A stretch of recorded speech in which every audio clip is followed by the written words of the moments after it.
Platform is Ethical Culture and the Vitalization of American Democracy with Dr. Joe Chuman.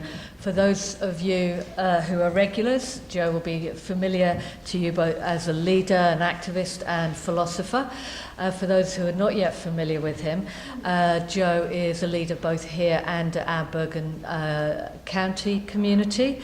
He is an activist in North New Jersey, particularly in the field of immigration, and also as an academic philosopher at Columbia University. I welcome Joe, and please join me in so doing.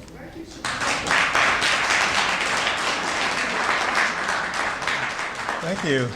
Let me add my kudos to our homegrown musicians. I think that's so nice to share our talent. It's anything we can do to draw talent from our own community helps to build our community, and I think it's just lovely. And I'm glad you've chosen the second Sunday, which is usually when I speak here, to be so honored with our own musicians. So that's really great. Well, anyway, I want to talk a little bit about basics and a little bit about the current moment. I guess what I'll have to say in many cases is not new to you, but I think it's worth sort of revisiting and providing emphasis to issues of the current moment, which I'm sure we're all aware of and all consumed by. Let me start as follows. I want to talk about democracy. Democracy begins with a relatively negative view of human nature. Human beings who are capable of the most admirable expressions of caring, kindness, compassion, and love are also capable of the most selfish acts, partaking of aggression, greed, and cruelty. We humans can aspire to the lofty heights that reason bestows on us, but we can also be astoundingly irrational with our reason driven by our passions. In addition, human beings are also prone to assert their power for good or ill. Oftentimes we exercise our power in the service of constructive activities, loving activities, and in the service of creativity. But at other times, people are prone to assert their power over others for the sake of personal aggrandizement and the augmentation of their own egos. No doubt we all have these propensities within us to varying degrees, and whether the altruistic or the selfish capabilities are given expression may be shaped by the society and the conditions under which we live. But the fact that we do possess these negative capacities is what makes democracy necessary. There is an often repeated adage that power corrupts and absolute power corrupts absolutely. The founders of the American Republic were profoundly aware of this, and their genius was to create a political arrangement to ensure that if life, liberty, and the pursuit of happiness were to be preserved, power must be divided among various sectors of government and should never become concentrated in the hands of a few. Having left the European continent, where from time immemorial people suffered under the oppression of autocratic monarchs, often sustained in their power by churchmen who claimed their authority from God, the founders knew well the evils that emanate from concentrated and unchecked power. A second premise of democracy is that the individuals who make up the human population are incorrigibly, almost perversely diverse in the opinions and values that they hold. It is in our natures, for a variety of reasons, to disagree, to bicker, and to hold and pursue different interests from one another. And people really do hold different interests, and different people really do value different things. When I was a teenager, I thought everybody's values were merely a projection of my own. Boy, when you get older, you realize how adolescent that assumption is. People really do value different things. These differences, therefore, make achieving human agreement on virtually anything a formidable challenge and often an arduous process. It is out of these realities that democracy is created as the best, or we might say the least bad form of government, if oppression, violence, and chaos are to be avoided. Or to put a positive spin on it, democracy is the most promising form of government if human beings are to be provided the best chance to live a good life and pursue their individual and collective interests while allowing other people to live theirs. We Americans, starting in elementary school, have been brought up to believe that democracy is the best and only acceptable form of government. This fact was taught to me as being virtually self-evident and something that any clear-thinking person would assuredly want for himself or herself. But the historical truth is that democracy has had a long and uneven birth. And for most of human history, democracy, in fact, has had a bad name. The ancient Greek philosopher Plato believed that democracy, which the Greeks understood primarily as direct democracy, was essentially ruled by the mob. And the mob is led by impulse and not at all by reason. For Plato, only the most enlightened and those rigorously trained for leadership were capable of ruling. Plato, in fact, was an enlightened autocrat. Throughout Western history, there have been examples of representative governments, but they were not necessarily democratic if we mean by democracy that rule is ultimately in the hands of the people, broadly speaking, the people themselves. There were various forms of aristocracy, oligarchies, parliaments comprised of elites that passed laws on behalf of the people and themselves, and in England, in fact, limited the power of the monarchy. But it is not until we get to the American experiment that we see the merger of representative government, wherein the representatives are elected by the people, that we have and this form of government has come to be known as a republic. A republic is a form of democracy in which representatives are elected by the people and in principle express the interests of the people whom they represent. Needless to say, at its beginning, democratic participation through suffrage, through voting, was limited to only free adult male citizens who were property owners. Slaves, women, and unpropertied people were excluded from voting. Over 2 centuries, the right to suffrage expanded to include those who were historically prohibited, at the origins of a republic, prohibited from voting. Tragically today, I would say, we are witnessing, in fact, a retrenchment from that expanding circle of inclusion, with all kinds of barriers established, from demanding photo IDs to vote, to setting up registration restrictions and other ruses, reminiscent of the ugly practices of poll taxes and literacy tests that we associate with the Jim Crow era, and which we thought we had overcome. It is a retrenchment of democracy that we are witnessing in various distressing ways in our times, and is a major part of my address this morning. But if we take the 2 elements of the human condition just mentioned, such that concentrated power leads ultimately to tyranny, and that different people inevitably have competing values, ideas, and interests, we can see our democratic system as simply an ingenious arrangement to accommodate those realities and create a system best poised to enable the peaceful flourishing of human beings.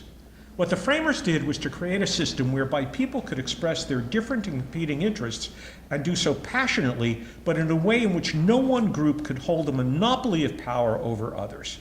In other words, they created, as articulated in our Constitution, and as we know well, an elaborate separation of powers and a form of checks and balances to offset a concentration of power in one arm of government or faction of society. So we have 3 co-equal branches of government, the executive, the legislative, and judicial, whose functions are tightly interwoven and mutually dependent. Congress passes laws, which the president signs, and the courts assess as constitutional or not. The president nominates senior judges and government officials, which the Senate needs to confirm, and so on, with multiple examples. We also have a separation of church and state, ensuring that religious doctrine cannot be enforced by the power of the state and that religious freedom cannot be violated by the state. The founders were close enough to the European wars of religion to know that when you marry the power of the state with the absolute power emanating from the Word of God, the creator of the universe, you create an extraordinarily powerful and explosive brew.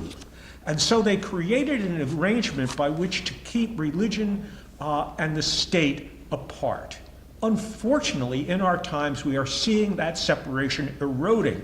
The wall of separation between church and state is being torn apart brick by brick right before our eyes as religion seeks and finds greater validation and indeed support by the state.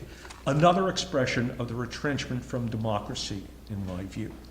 And the Republican form of representative government is itself a check on the rule of the mob, so to speak, which again, so it is argued, gives free rein to impulse over reasoned reflection. In other words, a representative form of government, as opposed to a direct form of government, makes the implicit assumption that if the will of the people are to be turned into law in the best way, then that process requires reflection, deliberation, debate, and simply time to mull things over. A direct democracy, wherein all citizens simply cast their vote on every issue and then immediately turn into law, devoid of enough time to reflect on it and debate alternatives, would quickly lead to the trampling on freedom and produce the worst outcomes for all. A question that is raised in our time, I think, with the advent of the internet and social media, is whether we are veering towards that very condition which helps to subvert the filters and checks provided by a representative system of government, okay? You know, the geniuses in Silicon Valley who created the internet undoubtedly thought that they were creating something that was an unbridled good. I mean, what could be better than giving voice to billions of people, to speak directly to billions of people? But the problem is that voice is totally unfiltered. There is nothing to modify it, to check it, to review it, and so on. And so what you have is basically the articulation in too many cases of impulse, okay, and which leads to extremism, and as you've seen, siloing of opinion, and so on and so forth, because there is no intermediate stage that allows for deliberation and filtering, which in effect runs against the presumptions in which our democratic system of representative government is required. It's one reason why I still believe in reading books. You know, I tell my students that, I hold up a book and say, this is a book, you know? I mean, there's value to it. You can read it, you can deliberate on it, it takes time, you can review it, you gotta think about it, you can put it down, you can pick it up. It's not, the problem with the internet is it's a bombardment that is so immediate that it does not, in my view, provide very often adequate time. It doesn't generate the habits of reflection and thought, which I think is necessary to create the best opinions that we ourselves can hold, and ultimately, if you writ large, you know, the best opinions by which to govern society. Historically speaking, and looking at the world scene, as much as we may feel that democracy is the only acceptable form of government, it is an idea that has only recently taken hold in human history. By some reckoning, there were only 10 democracies in the world in 1900, and that shrank to 9 democracies in 1942 during the fascist period. After World War II, that number began to rise, so that by 1960 there were 33 democracies. With the fall of the Soviet Union in 1991, there were 71 democracies, okay? And according to the Pew Research Center, at the end of 2016, 97 out of 167 nations with populations greater than 500,000, or about 6 out of 10 countries, were democracies. More than half the large countries in the world were democratic. That's relatively new, though. In the long range, that may seem like very good news. But as we all know, I think, in the last several years, there have been disturbing counter-trends. We're beginning to move in the opposite direction. Freedom House, a somewhat conservative but long-standing organization which surveys democracy and freedom around the world, recently observed, and I'm quoting from a report they just put out, quote, and I have several bullet points here, democracy faced its most serious crisis in decades in 2017 as its basic tenets, including guarantees of a free and fair election, the rights of minorities, freedom of the press, and the rule of law came under attack around the world. 71 countries suffered net declines in political rights and civil liberties, with only 35 registering gains. This marked the 12th consecutive year of decline in global freedom, as they measured. The United States, they say, retreated from its traditional role as both a champion and an exemplar of democracy amid an accelerating decline in American political rights and civil liberties. Political rights and civil liberties around the world deteriorated to their lowest point in more than a decade in 2017, extending a period characterized by emboldened autocrats, beleaguered democracies, and the United States' withdrawal from its leadership role in the global struggle for human freedom. Then they say democracy is in crisis. The values it embodies, particularly the right to choose leaders in free and fair elections, freedom of the press, and the rule of law, are under assault and in retreat globally. Next, a quarter century ago, at the end of the Cold War, it appeared that totalitarianism had at last been vanquished and that liberal democracy had won the great ideological battle of the 20th century. Today, it is democracy that finds itself battered and weakened. For the 12th consecutive year, according to Freedom in the World, that's their report, countries that suffered democratic setbacks outnumbered those that registered gains. States that a decade ago seemed like promising success stories, Turkey and Hungary, for example, are sliding into authoritarian rule. The military in Myanmar, which began as a limited democratic opening in 2010, executed a shocking campaign of ethnic cleansing in 2017 and rebuffed international criticism of its actions. Meanwhile, the world's most powerful democracies are mired in seemingly intractable problems at home, including social and economic disparities, partisan fragmentation, terrorist attacks, and an influx of refugees that has strained alliances and increased fears of, quote, the other. Of course, that ends those observations. Of course, we can see much of this in the United States as well, and much of the report deals with our own situation. So I will conclude with a small portion of what the Freedom House report says about the US. In 2017, America's core institutions were attacked by an administration that rejects established norms of ethical conduct across many fields of activity. That's a nice way of describing President Trump. President Trump himself has mingled the concerns of his business empire with his role as president, appointed family members to his senior staff, filled other high positions with lobbyists and representatives of special interests, and refused to abide by disclosure and transparency practices observed by his predecessors. To continue, the president has also lambasted and threatened the media, including sharp jabs at individual journalists for challenging his routine false statements, spoken disdainfully of judges who blocked his decisions, and attacked the professional staff of law enforcement and intelligence agencies. He signals contempt for Muslims and Latin American immigrants and singles out some African Americans for vitriolic criticism. He pardoned a sheriff convicted of ignoring federal court orders to halt racially discriminated policies and issued an executive order restricting travel to the United States from a group of Muslim-majority countries after making a campaign promise to ban all foreign Muslims from the United States. And at a time when millions around the world have been forced to flee war, terrorism, and ethnic cleansing, President Trump moved to implement major reductions in the number of legal immigrants and refugees that the United States would accept. It's the lowest ever. It's down to 45,000 refugees. Obama had set the bar at 110, and Trump has reduced it to only 45,000. The president's behavior stems in part from a frustration with the country's democratic checks and balances, including the independence of courts, a coeval legislative branch, the free press, and an active civil society. These institutions remained fairly resilient in 2017, but the administration's statements and actions could ultimately leave them weakened, with serious consequences for the health of U.S. democracy and America's role in the world. So ends Freedom House's report. Now, Freedom House, again, is a fairly conservative organization, so it's not a question of leftists raising this criticism. And this is nothing we don't know, but it just puts it together in sort of a summary fashion. Interestingly enough, something referred to that I found called the Economist Intelligence Index Guide, put out by it's related to the Economist magazine, guide ranks the governments of the world, all of them, into 4 categories, namely full democracies, flawed democracies, hybrid regimes, and authoritarian regimes, okay? In 2017, for the first time ever, the United States was ranked in the flawed democracy group, okay? Based on such qualities as electoral practices, the political culture, civil liberties, political participation, and the general functioning of government. Those are broad categories, okay? We are now a flawed democracy.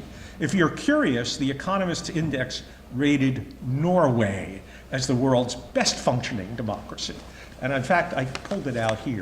I have it right here. This is the entire list of every country in the world. For those of you who are curious, in descending order, using their criteria, which I mentioned, those countries that are in the functioning democracy arena, Norway is at the top, followed by Iceland. But Iceland's only 330. It's half the number of people. It's four square blocks of Manhattan. Is the second one. Sweden, New Zealand, Denmark, Ireland. Canada is a better democracy than we are.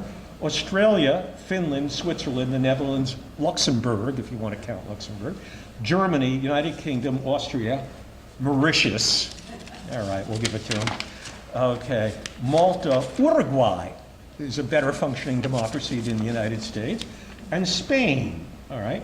Other flawed democracies, in case you're interested, include, I won't read the whole list, South Korea, Italy.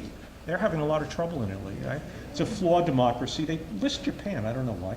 Cape Verde, Costa Rica, Chile, Portugal, Botswana, we're still in the same category as Botswana, France, I don't know what the problems are with France, Estonia, Israel, Belgium, and on and on. But anyway, the important thing is we always pride ourselves with our commitment to democracy and so on. Here again is an objective outside agency that looks at all the data and sees the United States not in the top category of a well-functioning democracy, but in fact as a flawed democracy.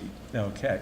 Well, the United States in this regard, as implied, is part of an ominous global trend, but because of its unique power, its history of defending democratic values in the world, at least rhetorically, if not in fact, and because it is my country, it's the one that I remain most concerned about. The forces that so threaten American democracy go far wider and deeper and have been brewing for far longer than the presidency and personality of Donald Trump. But it is my contention that we would not see the retreat of democracy, and I think we are, had he not been elected to the White House in 2016. Movements are fueled by complex underlying forces, but it takes leadership, I believe, leadership of a particular kind at the right time to light the fuse. And Trump as president is the spark that lights the fuse. I've expressed my views many times from the platform about Trump and his unfitness by virtue of temperament, values, and experience to be president of the United States. I'll just again speak briefly as a lead-in to my main point. It seems to me that as his term in office extends through time, he is becoming more detached from reality in pursuit of political power and personal power. In short, Donald Trump is a demagogue and an autocrat, a small and narrow man who sees holding the presidency as an opportunity to augment his power and his wealth and to feed his bottomless, malignant narcissism. In this regard, he sees the conventions of the presidency, the essential role of a free press, which he relentlessly attacks, and the constitutional restraints embedded in a divided government, our brilliant system of checks and balances, as simply obstacles to a single-minded quest for individual aggrandizement. What is perhaps more ominous is that he has been adept at cultivating tens of millions of followers in a way and with messages that are frighteningly reminiscent of the fascist and totalitarian leaders of the 20th century, which generated the worst episodes of oppression and bloodletting in human history. And what is more frightening still, okay, thank you, is that he has transformed and poisoned the entire leadership, I believe, of the Republican Party, who are his followers and enablers.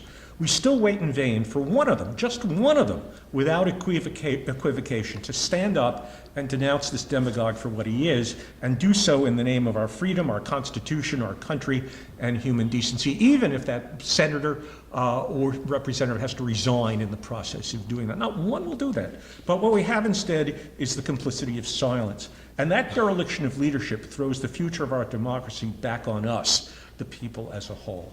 When I say that Trump's behavior is becoming more extreme, prior to the recent midterm elections, he ramped up his rhetoric and again targeted beleaguered refugees and immigrants approaching the American border. I'm sure we're all aware of that. He has referred to those coming here out of desperation as an invasion, as if mothers with children in arms or pushing baby strollers are the equivalent of a violent militarized force. He claimed that these beleaguered Central Americans have been infiltrated by Middle Eastern terrorists and they're supported by George Soros. I mean, this is nutty conspiratorial. Poor George Soros. I mean, he's really guilty of every conspiratorial plan. I mean, leave the guy alone, for crying out loud. He's 88 years old. I mean, give the guy a break. He seems to be all over the place. I mean, he is the favorite of the right wing, and Trump picks up this lunatic fringe sort of conspiratorial nuttiness, okay? He claimed also that those coming to the border are carrying diseases, even though the vaccination rate in Honduras, believe it or not, is higher than it is in the United States. He's ordered an additional 15,000 American troops to augment the 5,200 that were already there, and issued an order to open fire if any of those coming here does as much as throw a stone.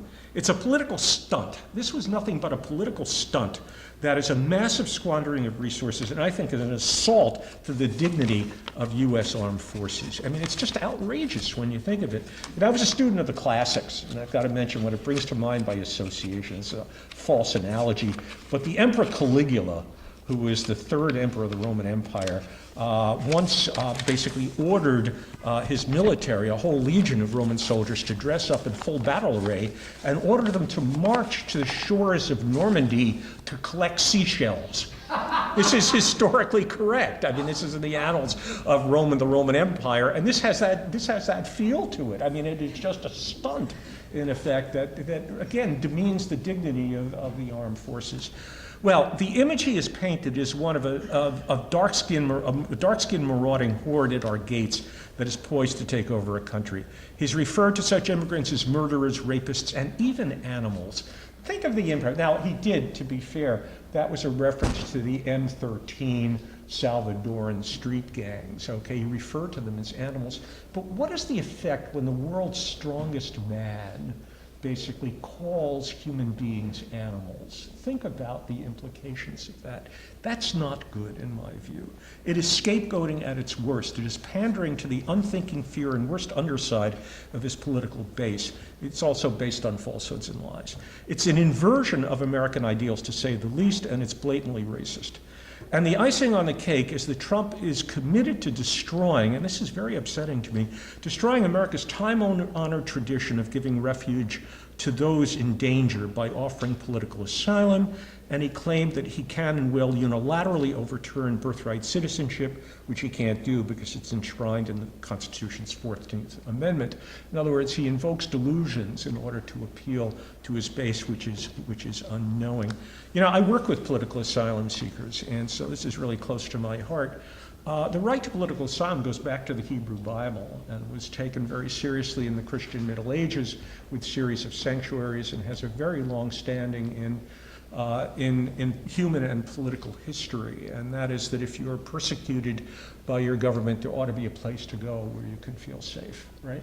And the United States has had a mixed but generally very good history of refugee resettlement and bringing people in. Our originary myth is that we are a refuge of people fleeing persecution and so on and so forth. And Trump really wants to destroy, I think, the fragile architecture, that provides for political asylum in our country. I think it's really a moral abomination. The pipe bombs that were sent to Trump's critics, and moreover the massacre at the Pittsburgh synagogue last month, in my view, are inevitable consequences of the political environment that he foments. He didn't send the bombs and he didn't pull the trigger. But given that we have lots of men in the society with loose screws, and we have a nation awash in big guns, these kinds of events, I believe, are virtually inevitable. These incidents are incidents inspired by hate, will not be the last. Trump's hate-mongering, his cozying up to white nationalists, gives legitimation to these acts of violence, and we shouldn't be at all surprised the next time it happens. When it comes to homegrown terrorism, we are living in the midst of a perfect storm between, in effect, lots of guns, lots of white guys with loose screws, and a president of the United States using his authority to legitimate this type of hatred. It's a perfect storm. You know, we've put $1 trillion into protecting this country against Islamic terrorism after 9/11. Most of the terrorism in this country, by far, has come from white supremacists and so on in this country, right? And yet, right, where's the outrage of that, right? Where do you hear it, right? Where do you see the efforts being put into trying to stop that type of homegrown terrorism? Well, on the other hand, and here we have some very good news. The midterm elections, I think, have been a great source of hope, okay? A source of hope that the restoration of a sane and political order still remains possible for us. You know, in politics, I have to say very strongly, there's no determinism. Political winds that blow in one direction, 1 year, 1 decade, can turn around and blow in another. There is no determinism in this. The Democratic Party victory, which rallied the enthusiasm, and this is very encouraging, of lots of young people, lots of women moving into politics. I think it's great. It was a product, and it was also a product, I should say, that's the most important thing, of a lot of, doesn't make the press, a lot of smart grassroots organizing.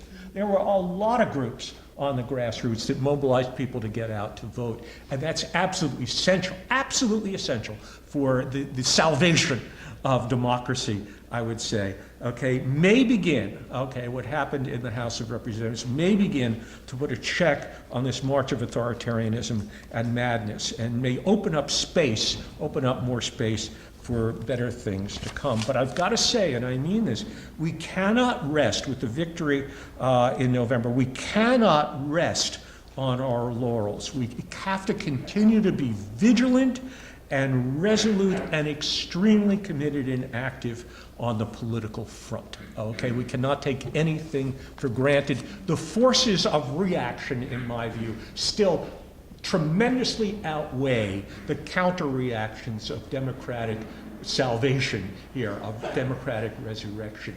We are on those people who cherish democracy in this country are on the defensive against, I think, what in effect are much larger negative vectors that we need to defend. But here's my point, a further point. Damage is being done to our democracy on two levels. There is the manifest level of policies and laws. A House of Representatives, which is not totally subordinate to the influences of Donald Trump, may be able to check bad legislation, I'm saying, and promote more progressive laws. It may even be able, out of pragmatic consideration, to woo some senators from the other party into cooperative relationships, maybe. And it may further open up political space on the ground, which will effectuate positive changes in the political culture. I hope so, but it won't do that automatically. It will do that because people are invested in that process. But there's a second level, and I think this is very important. There's a second level that shapes our political environment that lies deeper than our laws and political policies, and that is the level of norms and values that, when we think about it, ultimately give rise to our laws and policy. Law most often reflects and makes concrete changes in customs and values that take place earlier on the ground. The reason that we have civil rights laws in this country is because we first had a civil rights movement that shifted the thinking and values of large sectors of the American public. Once these laws become enacted and enforced, they then in turn reinforce those values that gave birth to them. The process is reciprocal and dialectical, so to speak. You know, I teach human rights at Columbia University, and I work with a lot of human rights lawyers. I'm not a lawyer. And one thing I notice about lawyers is they tend to have a bias. They think that any social problem can be, I'm overstating this, any social problem can be rectified by passing a law. You know, that's how you change. And I try to remind them that laws come from somewhere else. They come from changing attitudes and values and customs on the ground. And there are other ways to effectuate social change than writing a law. You can do it through education. You can do it through civic movements. You can do it through agitation. There are a lot of ways in which societies change, not merely by writing a law. In fact, again, our laws should be, and at best, reflections of underground norms. Do you see what I'm saying? That are established in the culture on the ground in different ways. And what concerns me about what's going on now is that ulterior level of norms is being corrupted by this administration. Okay, there are underlying norms and values as well as habits that need to be practiced to ensure that our democracy is healthy and freedom endures. Here I feel that the harm perpetrated by this administration runs very deep. And even if Donald Trump were to depart from the scene tomorrow, the damage done, I think, will take a very long time to repair. There are certain values on which democracy is based and which the people at large need to accept and internalize as their own if democracy is to endure and be strong. Democracy is not self-executing. Democracy is as democracy does. And again, it requires certain habits based on certain values. Democracy, as I understand it, is a process. It is not like war, in which two opposing sides confront each other and it's a zero-sum game. One side wins and the other loses. Rather, democracy requires that all people engaged in the process entertain an outlook that goes beyond their individual self-interest to embrace an appreciation of the welfare of the whole. In this sense, democracy requires a spirit of cooperation. It requires engaged dialogue. It entails processes of mediation, a sense of reciprocity. And democracy requires a powerful commitment to compromise. It is not a process of winner take all, but embedded in the democratic process needs to be an understanding that I or my faction may end up with much of what I want, but not everything that I want. And that reality is acceptable because democracy is an ongoing and fluid process. I may lose what I want today, but I may gain what I want tomorrow. In the democratic process, citizens have adversaries, but they do not have enemies, okay? We're all in this together.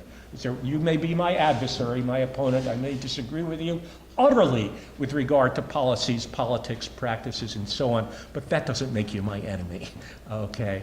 We're all part of the same whole here, okay, as we duke it out. Yes, I'm duking it out with the microphone. Okay. This last observation points to values that reside even deeper and lie at the bedrock of democracy. And that is the realization that however strongly I may differ with the views of my adversary, they still have a legitimate right to be here and to express their views. In the final analysis, the legitimacy of the other cannot be nullified, but needs to be respected and upheld. Without that fundamental respect, democracy cannot be sustained, and democracy erodes and opens the door to authoritarianism. But even deeper, at the deepest level, democracy requires the recognition of the humanity of the other. However I despise the views of the other person, however threatened I may feel by them, they remain human beings. Martin Luther King, in describing the felt status of African Americans as non-persons during the Jim Crow era, invoked the phrase, quote, the generating sense of nobodiness. The generating sense of nobodiness. It is my apprehension that in this political climate, we are seeing imposed on minorities, on immigrants, on refugees, and I have to say, on women, to a great extent, the status of nobodiness. In other words, we are witness to the dehumanization of human beings, which in concrete terms equates to the constricting of their rights. We see it when the man who holds the most powerful megaphone in the land spews hate, when he describes people with brown skins wholesale as murderers and rapists, and when he refers to human beings again as animals, even if they are members of violent gangs. The President of the United States calling people animals again is very dangerous, and it's very ugly. This leads to very painful associations.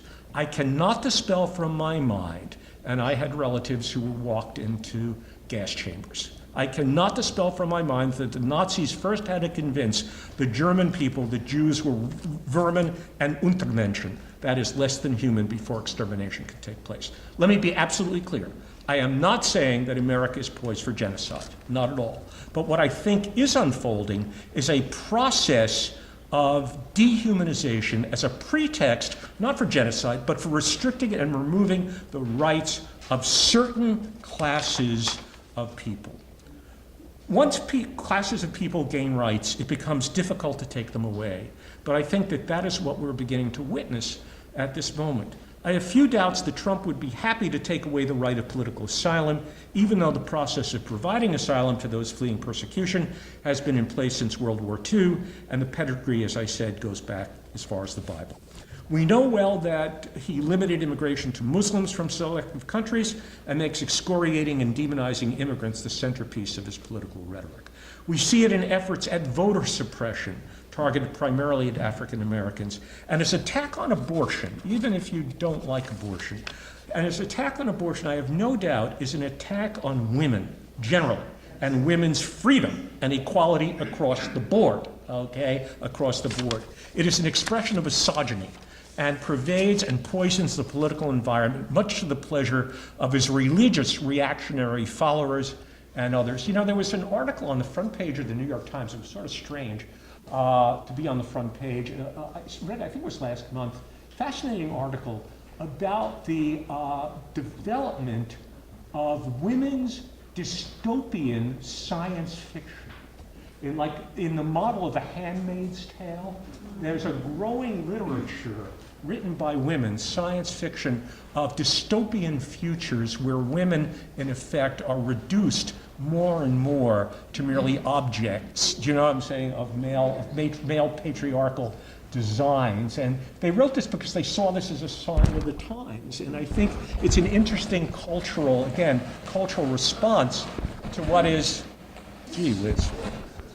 to what is, in effect, an ominous political move targeted at women. I mean, it's not good. In closing, let me bring this home. I'm just about done.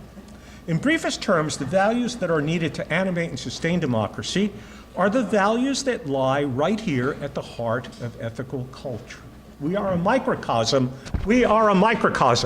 okay, of the values that are necessary for the maintenance and the sustenance of democracy. As small as we are, again, we are the microcosm in the values we hold and how we organize ourselves and in our relation to the world of what democracy is all about. We have taken those values, such as respect for the dignity of others, the need to tolerate difference and dissent, the importance of cooperation and compromise, the importance of reasoned dialogue, and the need to be actively engaged in the outer world and to uphold an appreciation of both individual rights and the common good, and we have made these the centerpiece of our institutional and organizational practice.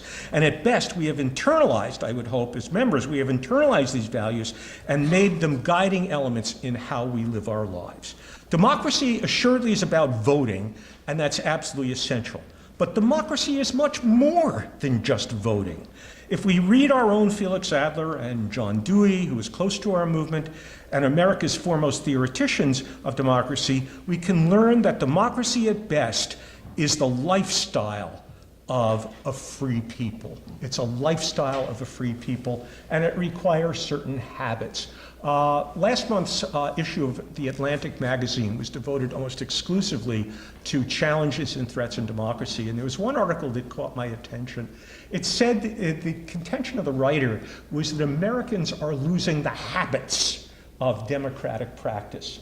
And it started off, as everyone does, by saying that when Alexis de Tocqueville came to the United States, in the early, if you talk about American history, you have to mention Alexis de Tocqueville, right? Came to the United States in the early 19th century. One of the things he noted was that Americans have an obsession about joining clubs and organizations as compared to the Europeans. They're obsessed. They're at clubs, meeting together in groups.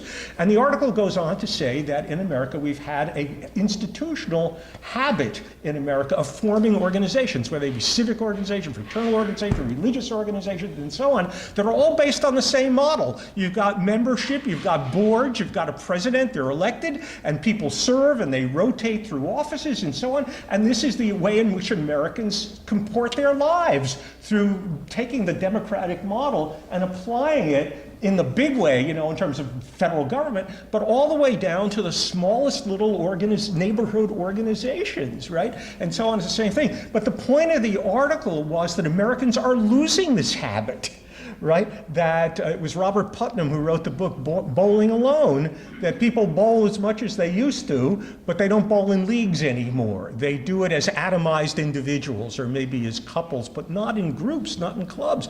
And that America is losing the habit of institutional and organizational engagement, which are, in virtually all cases, are built on a democratic model. Every organization has its president, its vice president, its board, its membership, its bylaws, and so on, large and small. And people are not joining groups and organizations and institutions in the way in which they used to. And therefore, at the most personal level, the habits of democratic living are being atrophied, okay? Maybe it's the era of social media, where you think you can talk to 1 billion people by sitting on your bed, in your bedroom, and engaging in that. You're not engaging in face-to-face relations.